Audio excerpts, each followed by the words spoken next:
जय सद्गुरू friends, आज आपण ह्या शेंगा काही मिनिटात फोडून दाखवणार आहोत। तुमचं प्रियांका रेसिपी हेल्दी या चॅनलवर स्वागत आहे। आपण हे काही मिनिटांमध्ये टोपलं शेंगाने भरलेलं फोडून दाखवणार आहोत, तेव्हा तुम्ही हा व्हिडिओ शेवटपर्यंत पहा, कुठेही स्किप करू नका।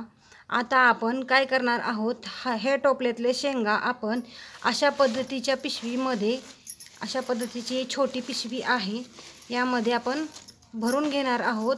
आणि याला आपण ही अशा पद्धतीची पिशवी आहे, यामध्ये मी या शेंगा ओतून घेतलेल्या आहेत। आता आपण ह्या शेंगांना अशा पद्धतीच्या लाकडी ठोकळ्याने आपण असं बडवून घेणार आहोत। आता सुरुवात करू आपण याला बडवण्यासाठी। अशा पद्धतीने आपण या पिशवीला ठोकून घेऊयात।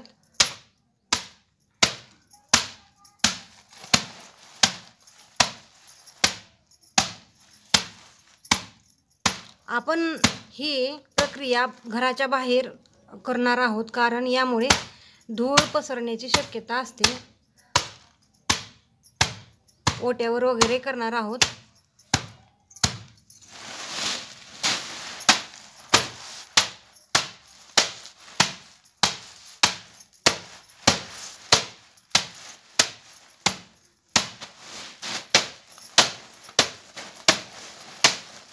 असं आपण फिरवत फिरवत याला मार देणार आहोत।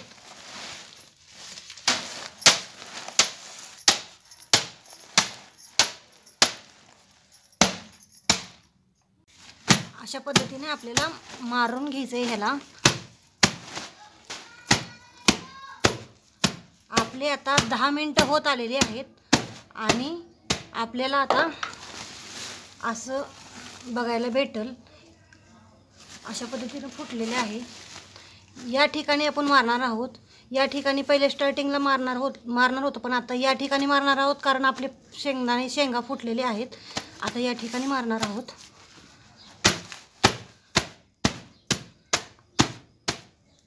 आता आपण या फुटलेल्या शेंगा या सुपामध्ये ओतून घेणार आहोत।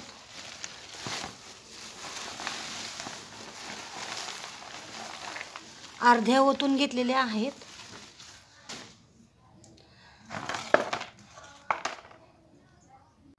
आता आपण अशा पद्धतीने एक पोतं हातरून घेणार आहोत, यामुळे धूळ खाली सांडणार नाही, अगर कचरा पडणार नाही। आणि इथंच आपण शेंगदाण्याचं हे पाकडून घेणार आहोत। सुपातले शेंगदाण्याचं टरकलं वगैरे पाकडून घेणार आहोत।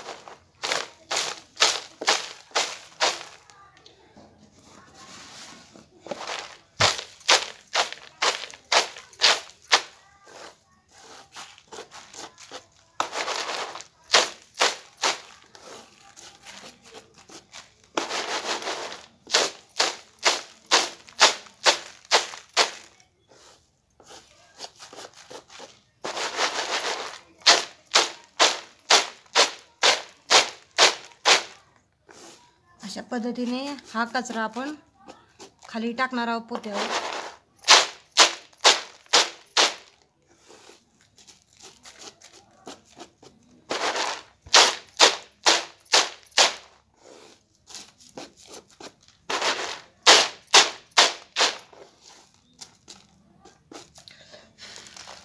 फुंकर देणार आहोत।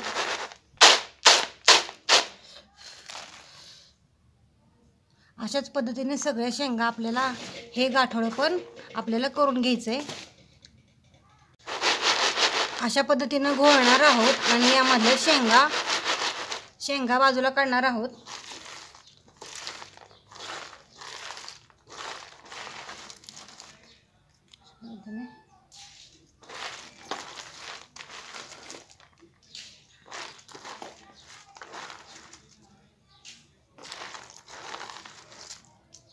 थोड्याशा शेंगा राहणार आहेत, ती बाजूला काढलेल्या आहेत, आपण अजून काढणार आहोत।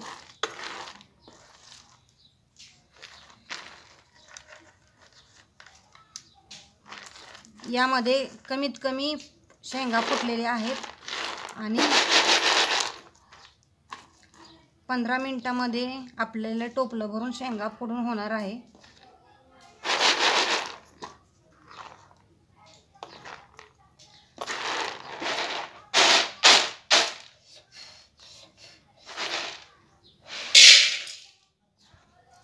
यामध्ये आपण दुसरे शेंगा ओतून अजून तीच प्रक्रिया करणार आहोत. शेंगाचे